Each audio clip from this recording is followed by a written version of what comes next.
In this video, we're going to look at our building blocks, regular functions, and how we can transform them to achieve some goal, here to get a formula for a graph of data that we already know. This data here shows the concentration of a chemical on the vertical axis over time here in hours.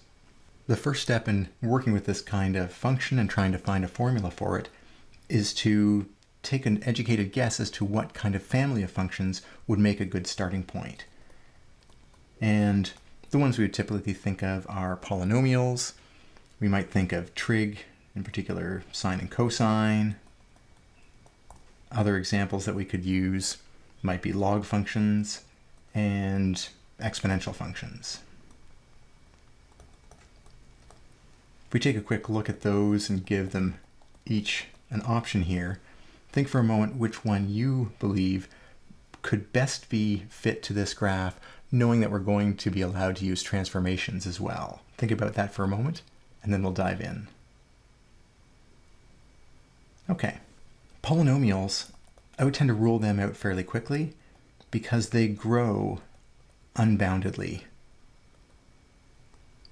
as x increases. In other words, if we go this way on a polynomial, it's going to go up to infinity, down towards negative infinity, and that's great, but it's not what this graph here does. This graph seems to be approaching an asymptote horizontally, so that would tend to rule out the polynomials. For the trig functions, I would say there's equal issues, and here, though, it's the lack of periodic. The sine functions are periodic. We don't really want that. This function just seems to go up and stay up, which is not a behavior the sine and cosine graphs have. The log's a little trickier. This does have sort of the log flavor, but it looks like this is approaching an asymptote horizontally. If we had the log graph, it would continue to go up over time, and so that makes it a more subtle but less good fit. Logs have no horizontal asymptotes. They grow slowly, but they grow forever. And our function seems to have a horizontal asymptote, so that rules that out. Now, exponentials might not be the first thing you think of because they grow, well, exponentially and seem to suffer from the same problem as polynomials. However, exponentials not only grow, if you flip them horizontally, they also approach a horizontal asymptote. So I think exponentials here would be the ones that are most likely to give us a structure that's going to match this if we're allowed to use the transformations we've seen. If we start with our basic function, e to the t, that is the classic exponential curve. What we see here is the horizontal asymptote is on the right, though, so we are going to want to do a horizontal flip. And the way we can achieve that is to take e to the negative t. When we do that, then we get that same function, but flipped horizontally, and that looks like an exponential decay. And then what we're going to want to do after that, at least at a minimum, is flip this vertically as well. Vertical flip. And that is going to give us this graph. And then we start to see how it's going to be able to match up to the shape up there. And that would be negative e to the negative t. So as our building block, we're going to want a negative e to the negative t. However, we're also going to want to shift it up vertically. So we're going to need some positive quantity a that we're going to move it up by. We're probably going to want to scale this graph vertically as well. So we'll put the b in there, and we may need to scale it horizontally as a last element. So we're going to have potentially a k value inside the function for horizontal stretching and compression. But with that set of transformations, we should be able to turn this graph into the graph of c of t. Let's get a little more specific and find as many of the numerical values as we can. So we have our function, and let's start with the feature out front, the scaling here. If we think of just this part of the function, and we draw the graph of y equals negative e to the negative kt, That is going to be a graph that starts at -1 and goes up to 0, has a 0 as its horizontal asymptote.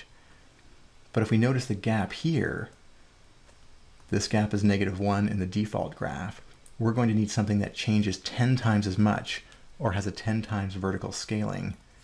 And for that, we can achieve that goal by having a 10 multiplier in front of the exponential. That graph would start at -10 and go up.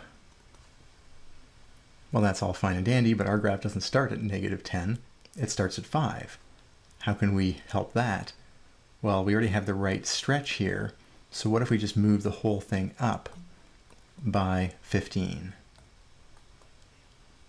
If we take this entire green graph here and shift it up by 15, it'll start at 5, so it was at -10, it got shifted up to 5. The asymptote, which used to be at 0, is now going to be at 15 higher as well, and we're going to get basically the graph we're looking for.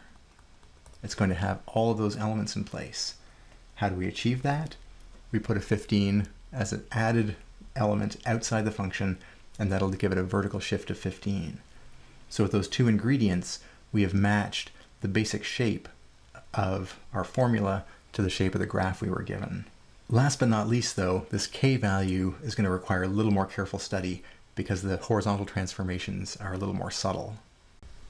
Here we can use a data point as our guide. When time is 30, we know that the concentration here is going to equal 12. And if we fill in the blanks, in the general form, we had 15 minus 10 e to the negative kt. If we now plug in t is 30,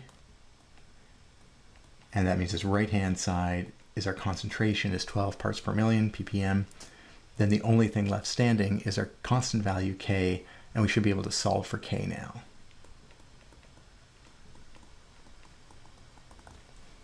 So using one data point is enough to let us track down that value. This is going to lead us to a review of logarithm rules, as we'll see in a second.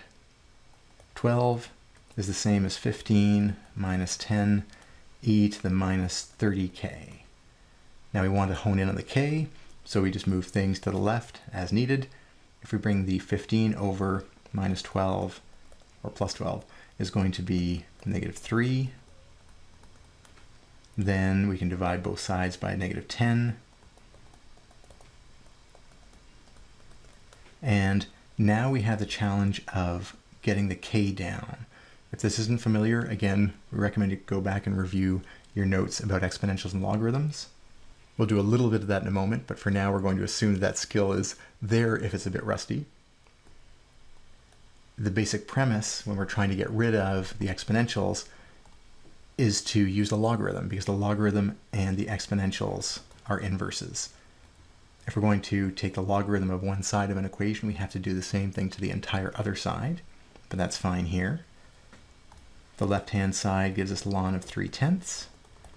The right-hand side, because we have e and ln, the way I think of this as we have -30k, we run it through the exponential, then we run it through the ln. Those are inverses, so we get back to what we started with, the -30k. That eventually leads us to k equals ln of 3/10, all divided by -30. And if we run it through our calculator, we get approximately 0.401.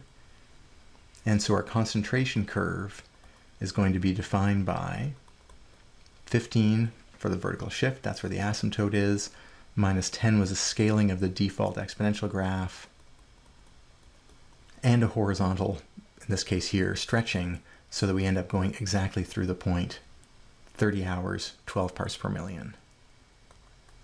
That would be our formula that models this particular concentration graph, based on the more iconic e to the t graph.